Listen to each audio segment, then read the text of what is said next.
Bem, eu não vou cantar não, nem tocar, mas eu vou começar com o violão aqui para falar com você uma coisa que Deus me falou já há alguns anos na minha vida, tá? Que eu acho que vai ser o princípio desse tempo de hoje para amanhã. É assim, eu nunca fui bom na viola, assim, músico, até perguntou, irmão, toca? Eu falei, eu arranho um pouco. Mas no decorrer desses anos Deus me deu algumas canções, tive assim, gosto de tocar, tenho na minha casa um violãozinho, um tecladinho, mas como eu nunca fui um músico muito top, agora é claro, agora é muito fácil afinar um violão, porque aqui já vem com afinador, você coloca ali, já sai tudo afinadinho. Mas naquele tempo lá, do Rei dos Violões, lá lembra do Rei dos Violões, aquele violãozinho ruim pra caramba, Tonante, eu acho que é o nome. E aí, naqueles anos, eu afinava o violão assim. Pegava essa corda aqui, que é uma Mi. A Mi tá aqui, ó. Botava ela de acordo com o diapasão, e a partir dessa nota eu afinava todas as outras notas. Então essa era a minha técnica. Afina o Mi, quando, por exemplo, botava aquele diapasão na boca, ficava igual um pato. E quando afinava a Mi, afinava as outras, assim eu fazia com a viola. Deixa eu colocar aqui, mas estou meio agarrado aqui. Coloca para mim, por favor. É assim que eu fazia. E eu sempre fiz assim. Aí um dia, eu creio que Deus falou comigo.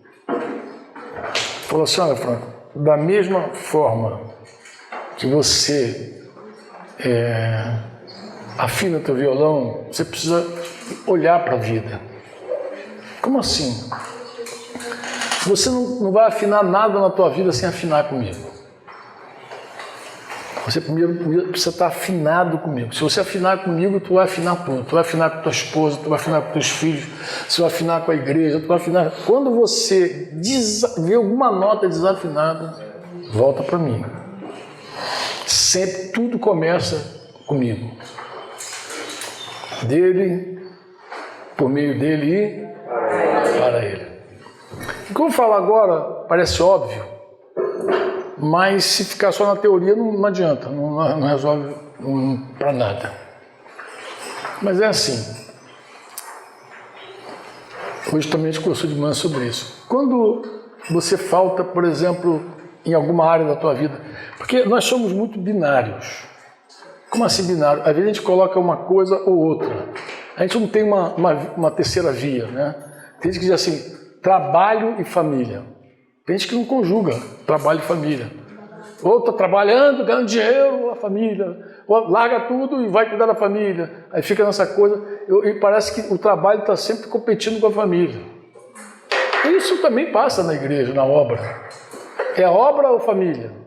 É a obra ou família? Não, mas a obra, uma tensão que existe. Será? Será que tem que ser tudo binário mesmo? Será que tem que ser uma coisa ou outra? Ou tem uma outra forma? Será que não dá para você trabalhar, ganhar dinheiro e cuidar da tua família? Ou é uma coisa em detrimento da outra? Por que a gente vive sempre essa dualidade? Sempre. E eu atrevo-me a dizer o seguinte para você.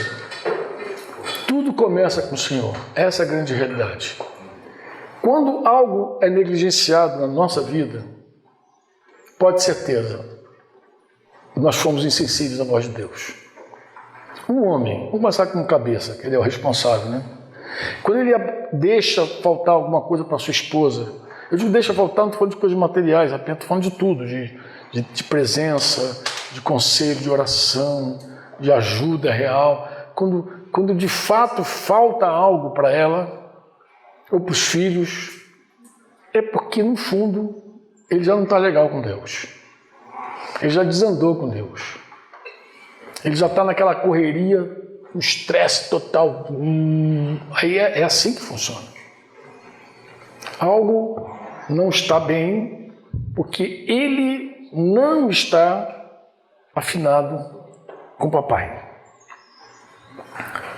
Paulo vai dizer assim, mas o fruto do Espírito é. Observa que ele não está falando frutos, ele não está falando plural.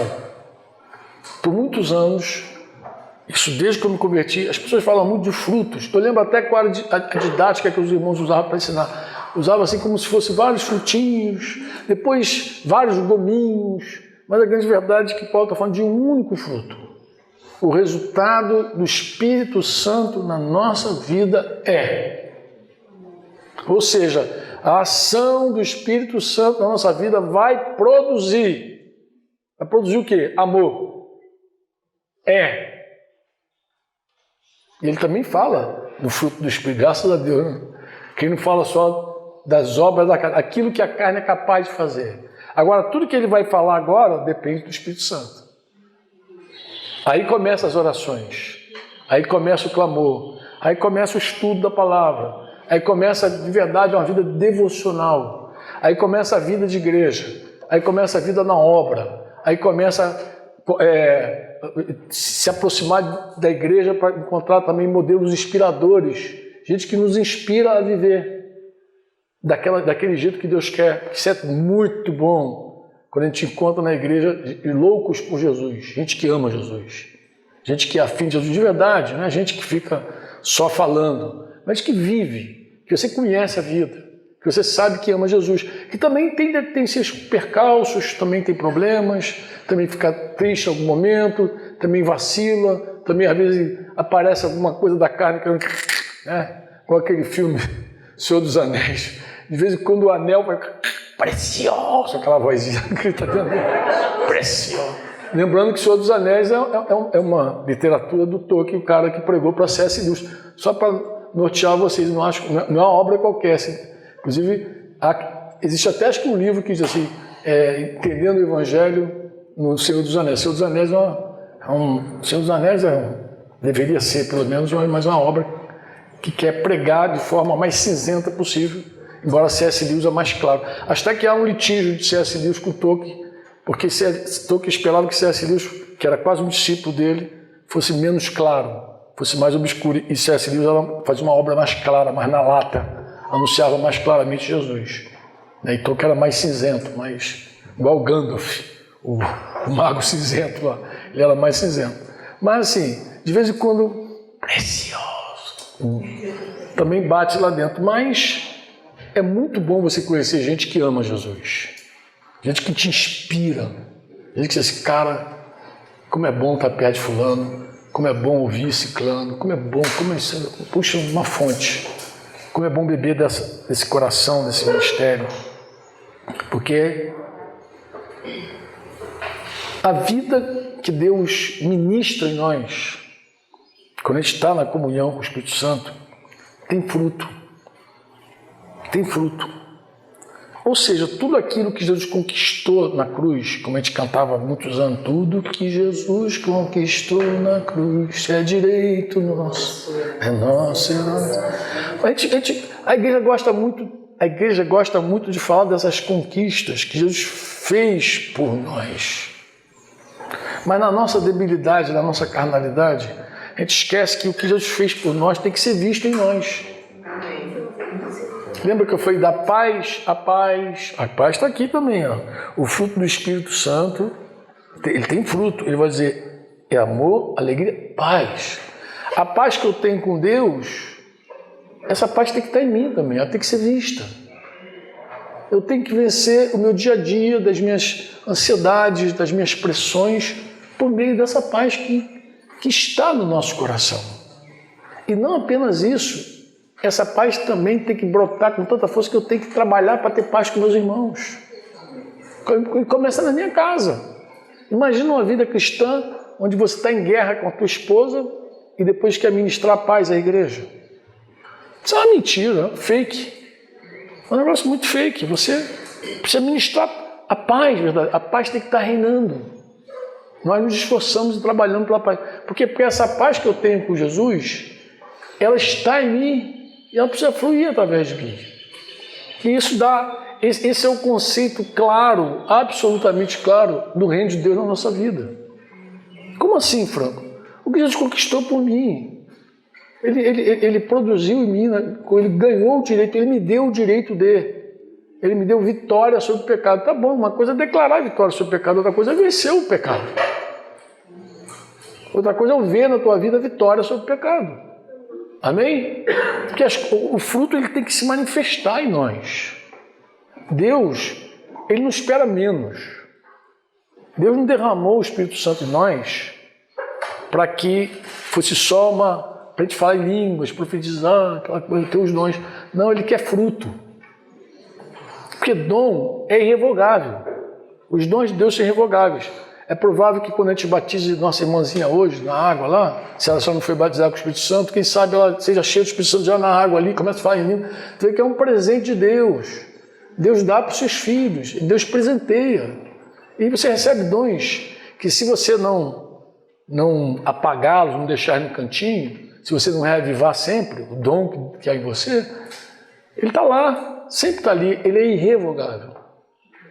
Mas o fruto não. Fruto é um trabalho conjunto.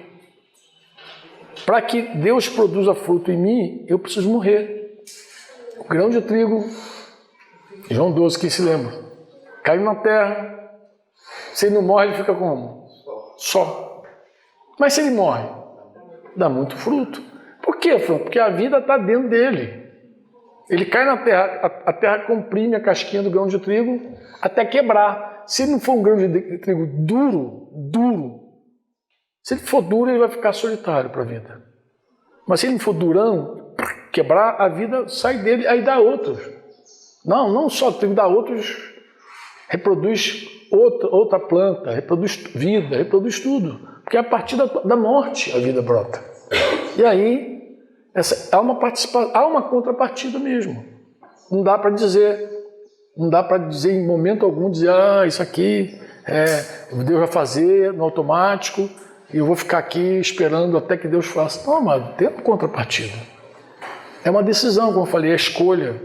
Você diz amém ou não? Amém. Vamos começar assim. Eu preciso afinar com Deus. Eu preciso estabelecer um relacionamento correto com Deus. Porque existe uma forma correta de eu me relacionar com Deus. Deus tem vontade. Você diz amém ou não? Amém. Deus tem uma vontade. E qual é a vontade de Deus? Como é que se descobre a vontade de Deus? Quando você estuda, por exemplo, a doutrina de Jesus, por isso que eu sou focado lá no Sermão do Monte. Eu sou focado no Sermão do Monte por isso. Porque eu já ouvi há muito tempo Jorge Mitian dizer entre nós, quando a gente perguntava, e a doutrina de Jesus? Ele falou, está 90%, está lá no Sermão do Monte. Eu falei, sou focado, ali eu fico. Porque conhecer a vontade de Deus do que está escrito já. Amém? E termina aí? Não. Porque tem coisa que não está escrita. Tem coisa que não está ali escrita. Está escrito com quem você vai casar na Bíblia? Onde você vai morar? O trabalho que você vai desenvolver? Não está. Como é que se descobre isso? Na comunhão com o Espírito Santo. Direta e também por meio do corpo de Cristo, da igreja. Quando os irmãos dizem assim, eu vou buscar conselho. Fulano não faz nada, fulano é um bobo. Fulano, tudo tem que ter conselho. Não, amado, quem busca conselho é porque quer ter certeza que Deus está falando. Porque se não está escrito, eu tenho que saber que Deus está falando mesmo. Na multidão de conselheiros é o quê? Sabedoria, segurança. Ninguém faz uma guerra sem conselho. Eu quero ouvir Deus. Porque o cristão, ele vive da palavra de Deus. Ele não vive só de pão. A gente vai comer daqui a pouco. 12h30 é o horário que está marcado para o nosso almoço. Mas nós não vivemos só de comida. Nós vivemos de toda a palavra que procede da boca de... Daí, ouvir Deus para nós é uma necessidade, é vital ouvir Deus. É vital. O ministério pastoral, no fundo, é cooperar com os irmãos para eles ouvirem a voz de Deus, saber a vontade de Deus e aí obedecer a vontade de Deus. E você pode ouvir Deus de coisas inusitadas. Atos 13, havia em Antioquia profetas e mestres. E aí estava lá Barnabé no começo da lista, Saulo no final da lista, eles orando a Deus, jejuando, falou o Espírito Santo no meio deles, separai-me agora a Barnabé e Saulo para a obra que eu tenho. Tu vê que o Espírito Santo fala no meio da igreja. Como é que foi isso? Sei lá, alguém profetizou, alguém falou algo que não está escrito. É agora que Deus quer, o Espírito Santo quer agora. Então, Deus falou, a gente obedece. Deus fala por sonhos, fala por visões, amém? Deus falando para nos dirigir. E o que a gente quer? A gente quer a vontade de Deus. Pô. O que é a vontade de Deus, Franco? Eu vou te falar o que é a vontade de Deus. Pega a tua Bíblia aí que eu vou te mostrar de uma maneira mais precisa. Eu espero que isso entre no teu coração com força. João, capítulo 4. Versículo 34. Depois daquela conversa de Jesus no poço lá com a mulher samaritana, eles acharam que Jesus já tinha se alimentado, lembra? Que ele falou que tinha uma comida. Jesus fala da comida dele. Por que é importante saber a comida de Jesus? Vou te explicar. Porque ele vive dentro de você. Se você cantar que ele cresça, que eu diminua, que ele apareça. Mas se você não come a comida de Jesus, ele vai ficar desnutrido. Não adianta você dizer que ele cresça e você fazer a tua vontade. O que Jesus come? Qual é a dieta de Jesus? Ele está aqui, eu vou te dar a dieta dele, leia. A minha comida consiste em fazer a vontade daquele que me... e realizar a sua... O que ele come? A vontade do Pai e a alma do Pai, é isso que ele come. Jesus não come outra coisa. Eu, por anos, eu queria saber o que era comida sólida, alimento sólido. Eu falei, cara, alimento sólido, o que é alimento sólido? Tinha uma editora chamada, não vou falar o nome da editora, não para não queimar o filme de ninguém, mas, cara, tinha uma série de livros e diz assim, alimento sólido. O que os caras falavam sobre alimento? Era aquela coisa enigmática, linda, do terceiro céu, os caras aprofundando. Parece que quanto mais verdades, e aí, poxa, isso é profundo, isso é comida sólida, oh glória! Mas nunca bateu, sabe quando nunca bate no teu coração? Mas eu tinha uma sensação horrível, porque eu sou pastor há vários anos, como eu falei, já tenho alguns anos na estrada, e eu tinha a sensação que eu estava sempre dando leite para os irmãos. Eu falei, meu Deus, quando é que eu vou dar comidinha sólida para essas crianças que estão sempre dando leite? Até que um dia meus olhos se abriram para esse texto. Falei, eu vi a dieta de Jesus, eu falei, alimento sólido é a vontade de Deus, é a obra de Deus. Qual é a diferença? É assim, um crente, ele quando nasce de novo, em geral, ele come verdade, é fé. Tu alimenta a fé do crente. Fé, quase tu não dá mandamento para ele, tá novinho. Mas quando ele começa a ganhar corpinho, né? Aí daqui a pouquinho tu diz, bem, a vontade de Deus é essa. Aí tu começa a dar mandamento. Porque a fé, ela se alimenta com a verdade. Quando tu dá a verdade, querigma, você dá a verdade, é para alimentar a fé de alguém. Mas quando você dá mandamento, você quer a obediência dessa pessoa. Porque fé sem obediência é morta. É morta. E você precisa crer e obedecer. Inclusive, a tua fé só vai ser fortalecida, consolidada de fato, se você obedecer. Foi o próprio Senhor que disse lá em Lucas 6,46. Por que me chamam Senhor? Imagina que você gastou 1 hora do teu sermão apresentando o senhorio de Jesus para alguém, ou na mesa aconselhando, pegou lá uma discípula lá, a Amanda, né, que estava cantando. Aí a Amanda pegou uma discípula lá à mesa, Amanda, falou lá 1 hora com a discípula sobre Jesus, é o dono da tua vida, é o Senhor, explicou, ela está cheia de fé, está crendo. Agora é o seguinte, minha filha, vai lá e perdoa teu marido. É ruim, pastora. Ela pode dizer, por que me chama Senhor e não faz o que eu mando? Eu vou voltar a pregar de novo a verdade para alguns? Claro que eu volto, dar leite. Eu tenho que dar de novo o básico para você. Arrependimento de obra da morta, fé em Deus, batismo, imposição das mãos, ressurreição dos mortos, juízo eterno. Eu tenho que voltar a falar essas coisas para você quando você, pelo tempo decorrido, já era para ser mestre e ainda não é. Por quê? Porque você não sabe discernir o que é bom e o que é mal. O que é o mestre lá do capítulo 5 de Hebreus? Pela prática, ou seja, por fazer a vontade do Pai, tem as suas faculdades exercitadas para discernir o bem do mal. Um adulto espiritual, em geral, ele sabe o que é bom e o que é ruim. O que é uma criança sem Cristo? O que é um crente carnal? Ele não discerne a direita da esquerda. Ele não sabe separar o que é vil, ele não sabe. É igual criança mesmo. Ele quer guloseima, quer coisa que tudo que faz mal ele quer botar para dentro. Eu sei porque eu tenho um monte de netinho agora, eu sei como é. E eles querem botar tudo que é besteira para dentro, quer comer. Quando eu chamo a Netaela para passear, eles querem ir para onde? McDonald's.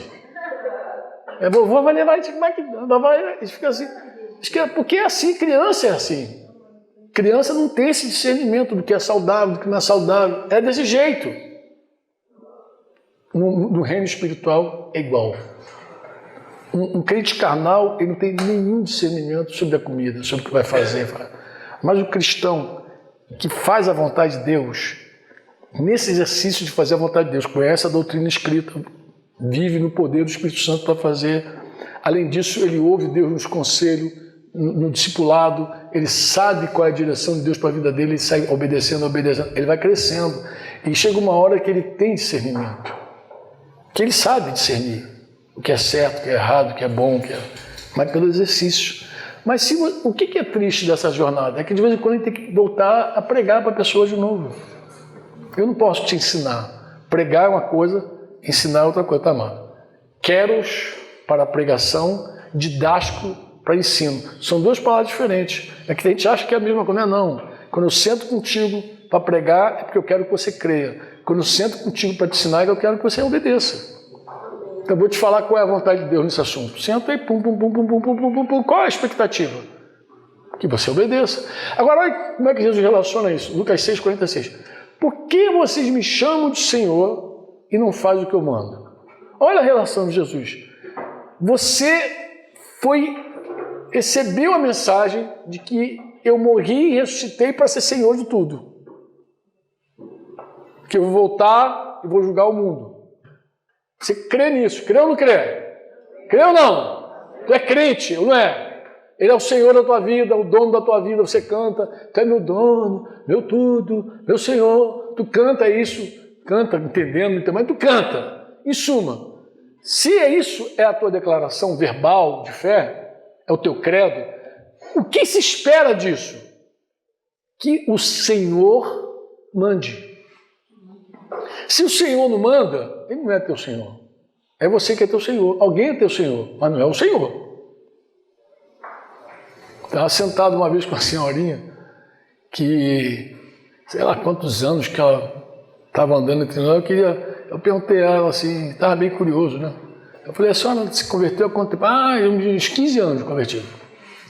Aí a senhora creu, foi batizada? Não, batizar não batizei ainda não. Eu falei, como assim? Só está 15 anos com Jesus, só não foi batizado ainda?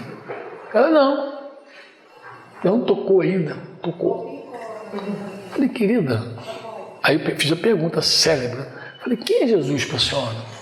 Ela repete, porque evangélico aprende rapidinho, né? Meu Senhor e meu Salvador, meu filho. Eu falei, se ele é teu Senhor, dono da tua vida, algo está errado, porque foi ele que mandou se arrepender e ser batizado. A senhora sabe, a pessoa que levou mais tempo para se batizar na Bíblia foi Paulo. Estava cego e só. Foi o que mais demorou. As pessoas se batizavam imediatamente. Mas por quê? Porque elas entendiam que Jesus estava mandando. E Jesus para elas não era uma opção. Era Senhor. Era o dono. Era o chefe. A autoridade máxima. É assim que a gente lida, inclusive, com as autoridades do mundo. Você tem emprego. Aí você tem lá um cara que é igual você, fala, é bom tu fazer aquilo ali. É bom, tá legal. Aí chega o teu chefe, eu queria que você fizesse aquilo ali. Tá legal? Tá bom, assim. Por causa do teu emprego, tu vai lá e faz tudo. Resolve essa parada, tu vai lá e resolve pelo teu emprego. Mas que tu entende assim, ele manda e eu estou aqui para... Mas Jesus é Senhor dos senhores. Ele é Rei de reis. Ele está sobre tudo, sobre todos. Então não dá para ter uma relação correta com Deus quando Jesus Cristo é mais um na nossa história, na nossa vida. Está ali quase que como alguém para ter uma participação também, dar um palpite qualquer. Não é assim, amado. Jesus é o dono, ele é o centro, é dele, por meio dele, para ele todas as coisas. Isso precisa ser visto e considerado e vivido. Por isso que eu digo que a fé, ela se sustenta na obediência. Quando você começa a obedecer, eu começo a crer que você crê. Um crente que diz que crê e é desobediente, eu duvido que ele crê. O Senhor duvida, a palavra duvida que ele crê. Porque ele não é coerente com o que ele crê. Foi o Jesus que perguntou: por que você me chama Senhor e não faz o que eu mando? Jesus nem está cobrando obediência, não. Ele está cobrando coerência.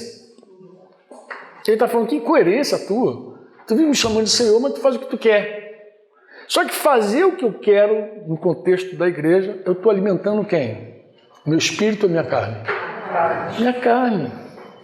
Por que o Espírito Santo está na minha vida, lutando para quê? Para eu não fazer a minha vontade.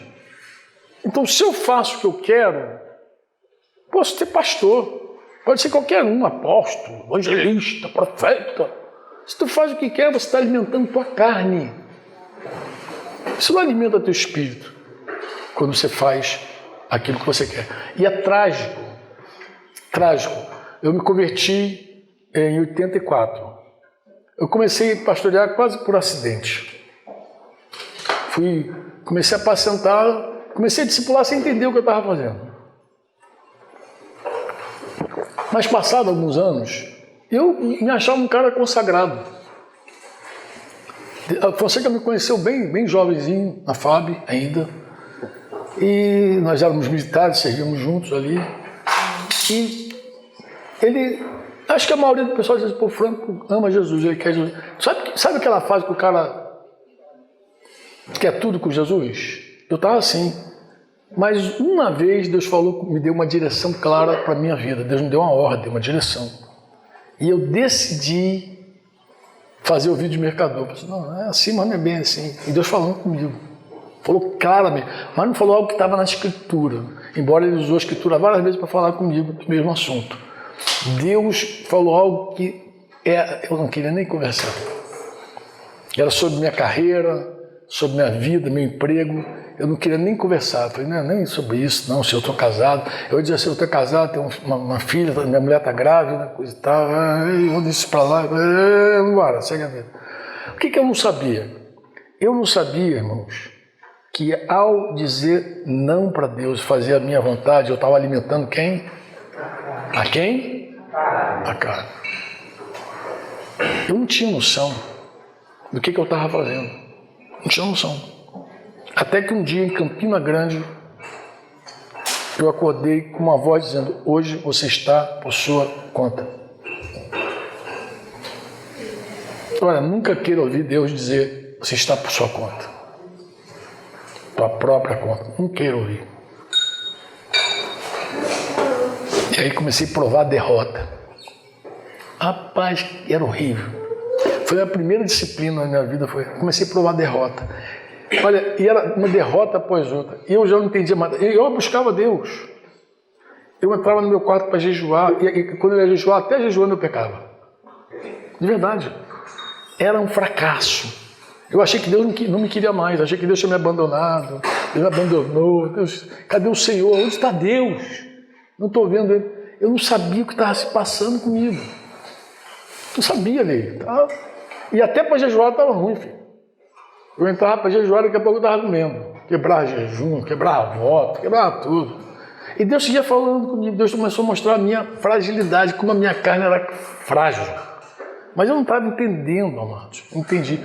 E comecei a colher resultados de uma escolha que eu fiz, ruim. Coisas que eu já tinha provado vitória. Pornografia, eu tinha provado vitória sobre essa desgraça. Anos depois eu estava voltando para a pornografia. Comecei a ter quedas com bebida. Para botar o pó no nariz foi um pulo. Eu falei: cara, como é que pode um negócio desse? Cara, nem eu sabia o que estava fazendo. Mas eu depois entendi. Carne não se alimenta. Quem semeia para carne, colhe corrupção. Ainda que seja uma coisa aparentemente simples. Deus falou algo, você quer fazer outra coisa? Não vai dar certo. De boa. Não vai não. Que é furada. Quando você estiver provando tudo que a carne pode te dar, aí tu vai ver que você está longe de Deus mesmo. Você fez um negócio que não deveria ter feito. E às vezes eu perguntava assim, onde foi que eu pequei? Onde foi que eu errei? Perguntava para Deus. Porque o negócio estava tão contrário a mim, era tão negativo o negócio, que eu pensava, cara, errei em algum lugar. Aí o que foi? Claro, essa é uma longa história, mas eu só estou falando dela para dizer o seguinte, não vale a pena semear para a carne. Amém? O princípio da nossa vida é Jesus Cristo é o nosso Deus e nosso Senhor. Eu afino primeiro com Ele. Ele é meu Senhor. A hora que eu estou afinado com Ele, eu posso afinar tudo. Ele não vai deixar eu escapar nada. Deus não é binário. Deus não vai me deixar entre uma coisa e outra. Não, Ele vai deixar eu fazer a obra. Ele vai me falar, olha a tua mulher, olha teus filhos, olha o irmão, olha o Espírito Santo, irmão. É tão tremendo que ele lembra você pessoas que você nem está no teu radar. Nem está no teu radar. De repente tu acorda, tem um sonho com a pessoa, dá uma inquietação, meu Deus, cadê fulano? Liga para a pessoa está precisando de você. Poxa, incrível, tá? Até o teu irmão que falou assim uma vez assim, eu falei com Deus assim, Senhor, se tu quer realmente algo comigo, alguém hoje vai ligar para mim, pô, foi logo você. Eu fiz logo contato, porque no meio da pandemia, liguei, cara, acordei contigo no meu coração. Cara, que é Deus mesmo, Deus, chora e tudo, né? Porque sabe que é Deus. Porque assim, Deus não deixa ninguém escapar quando você está na comunhão com Ele. Quando você está na comunhão com Deus, o teu trabalho dá fruto, produz. Porque muito ativismo, às vezes, não dá resultado nenhum.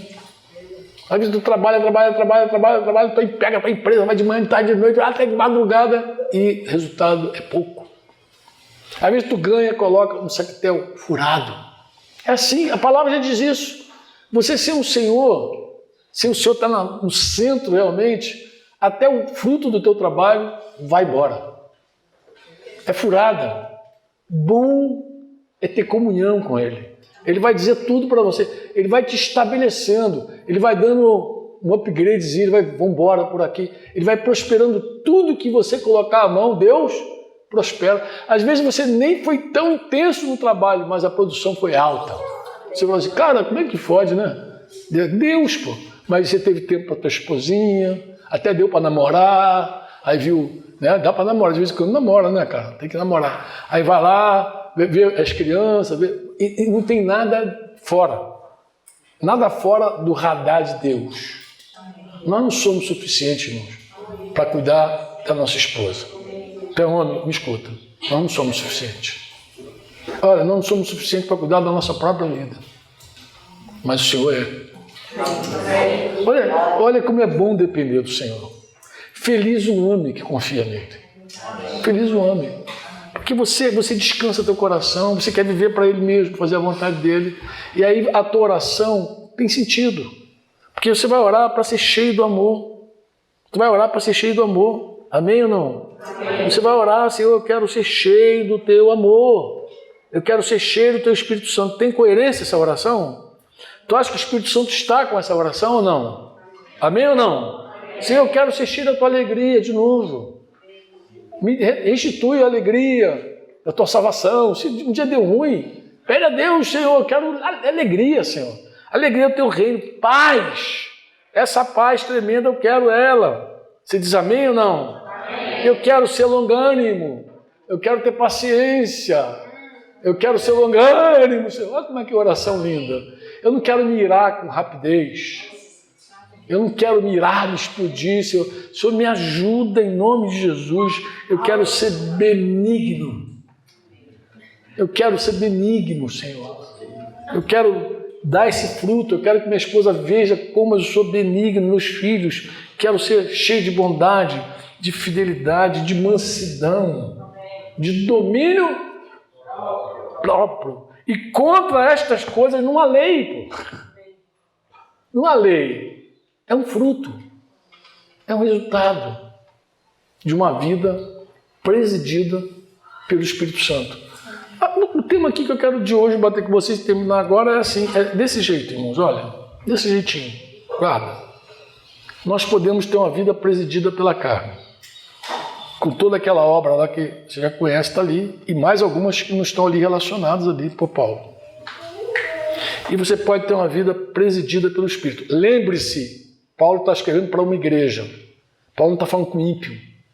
Paulo está falando para a igreja de Gálatas, dizendo que se eles seguissem se mordendo, se devorando uns aos outros, aquela luta não ia ter vencedor no final. Lembre-se disso, em nome de Jesus. Se você entrar no litígio com o teu marido, morre daqui, os dois estão derrotados. Os dois estão derrotados. Não tem vitorioso nessa peleja. Não tem. Não tem. É uma ilusão. Você não sai vencedor quando você coloca a tua força e rebaixa a tua esposa. Você não é vencedor disso aí. Você é um derrotado. Um derrotado, te falo, um derrotado. Não tem vencedor. Você decide brigar. Não, agora tu vai ver só. Agora eu vou entrar na briga. Eu dou um boi para não entrar na briga. Eu dou uma boiada. Essa carnalidade toda. Não tem vitorioso. Não tem. Tem isso claro. Não tem. Não tem. Você entra nesse negócio carnal, só vai colher coisa ruim. Aí se você decide, se você escolhe, se você elege a presidência do Espírito Santo, meu amado, minha amada, eu te falo, há fruto também. É um fruto maravilhoso. E um fruto que começa a ser visto entre nós. E não só entre nós, através de nós. Vai lá para fora, daqui a pouco tem incrédulos sendo tocados por esse fruto. E quem essa pessoa vai ter? Pessoa diferente, né? Cheia de graça, né? Pessoa fica te reparando, te vendo o que tu tem de especial. O fruto do Espírito Santo, que o mundo não conhece. O mundo não sabe o que é isso. Amém? Não fica triste se alguém acha você um tolo. A cruz, como eu falei, é uma vergonha. Mas ela é loucura para os que perecem. Para nós que somos salvos, é poder de Deus e sabedoria de Deus. Amém?